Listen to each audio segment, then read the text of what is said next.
సంపూర్ణ సంతోషం ఉంది. దేవుని సన్నిధిలో ఏముందంటే సంపూర్ణ సంతోషం. నీ సన్నిధిలో సంపూర్ణమైన సంతోషము కలదు.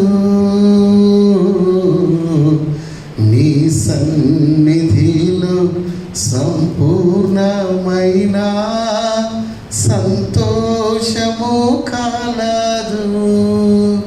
నీ కూడి హస్తములో నిత్య సుఖము నాకు ఎప్పుడు ఉండును.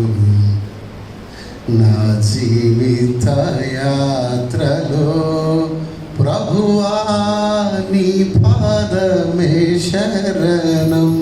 కాబట్టి దేవుని బిడ్డరా, దేవుని సన్నిధిని దేవుని అందుకనే నెహెమ్యా గ్రంథంలో చివరి అధ్యాయం చివరి వచనంలో వాళ్ళకు తీర్మానం చేస్తారు ఏంటంటే మా దేవుని మందిరమును మేము విడిచిపెట్టమని. కాబట్టి ఈరోజు మనం ఒక తీర్మానం చేసుకుందాం.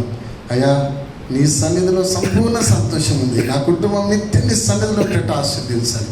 కాబట్టి ప్రేమ దేవుని బిడ్డరా, క్షేమం ఎట్లా కలుగుతుంది అంటే ఆయనను ఆశ్రయిస్తే క్షేమం కలుగుతుంది. ఆయనను ఆశ్రయిస్తే ఆయన విడిచిపెట్టే దేవుడు కాదు. నిన్ను ఆశ్రయించే వాళ్ళని విడిచిపెట్టే దేవుడు కాదు. నీవే వారిని కాపాడుతావు. సింహం పిల్లలు ఏమి గలవే ఆకలి ఉంటే కానీ నిన్ను ఆశ్రయించే వారికి ఏమేను కొనుగోలు లేదు. కాబట్టి ఆయన ఆశ్రయిస్తే మన క్షేమం, ఆయన కోటలో ఉంటే మన క్షేమం, ఆయన ఆజ్ఞను భంగం చేయక పాటిస్తే అది మన క్షేమం. అంతేకాదు ఇతరుల కొరకు విజ్ఞాపన ప్రార్థన చేస్తే మనకి క్షేమం, ఆయన సన్నిధిలో ఉంటే మనకి క్షేమం. సమస్త సమస్యలకి పరిష్కారం దొరికే చోటు దేవుని సన్నిధి.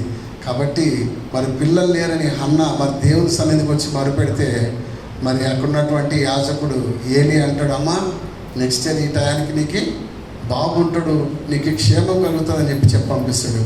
కాబట్టి దేవుని సన్నిధికి వద్దాం, అట్టి క్షేమాన్ని మనం అనుభవిస్తాం. అట్టి కృప దేవుడు మనకి అనుగ్రహించునుగాక.